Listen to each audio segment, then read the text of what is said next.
Okay, welcome. I am now going to show you how to make stands. While you're working on puppets, such as someone like Frankie, and you're at your workstation, I make stands so while I'm working on them, they stay straight up and down like I was performing with them, and I'm able to see what the audience will see while I work with them. Instead of laying them on the table and trying to lean over them and figure out if everything's in proportion, okay? And what I use is, again, good old PVC pipes. You can use different sizes. For my bigger puppets, I use a bigger stand, something that almost resembles the size of my arm, just because it just helps hold the puppet. And what I use, basically, I just put it together using elbows, plastic PVC elbows, piping in between, and they work pretty good. Again, I don't really glue them to store them easier. This will usually come off and then I can store them accordingly. And I also, so what I use here is, these are a bit more fancier than what you need to do, but let me just take these off. Okay, here we go. So I have 3 of these. They have 3 outlets. Again, you can get these at your hardware store. I buy caps for them, for the end.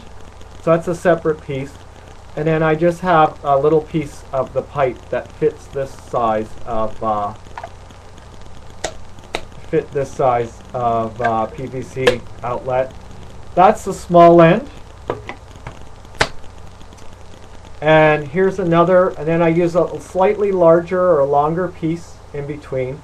There's really no measurement. It's kind of like, just leave a bit of space in between with pipe. Then we have another 3-point connector, and this time it points up.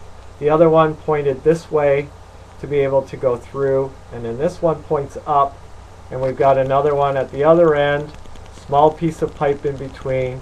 It's a bit longer at this end, at each end, with a cap. And I also put a cap on top to protect the head. You could use foam, a tennis ball, anything like that, just to prevent the plastic from rubbing against inside the to rub inside the head. So that's right, 3 PVC, we'll call them T's right here, 3 of those, 5 caps at each area, 1, 2, 3, 4, 5, and then some of the plastic tubing to help broaden it out and give it more stability. This pole can be longer if you want it to be, depending how tall your puppet is, so it keeps it upright, and a bit hanging, so you know that the neck, when you're measuring the neck, you have some area for it just to hang there, and you can get an accurate measurement. And that is it.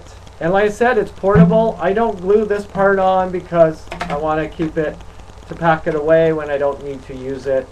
And when I do need to use it, I pop it back on, place it on my workbench, and pop it back on. And there we go. This one's still work in progress, so that's why I just had it pinned on. But there you go. Now I'm ready to continue working on the puppet, and you can use any size of PVC pipe, by the way, since people are asking. I happen to use, yeah, it's about 2.5, maybe 1.5, but you can use smaller sizes if you have smaller puppets, or you have, you know, I kind of built these in the beginning, and they are a bit overly big than what you would normally need to use. But you can use smaller pipes sizes and that, but not too small that it becomes wiggly or unstable. Okay, there you go. How to make a puppet stand to hold your puppet.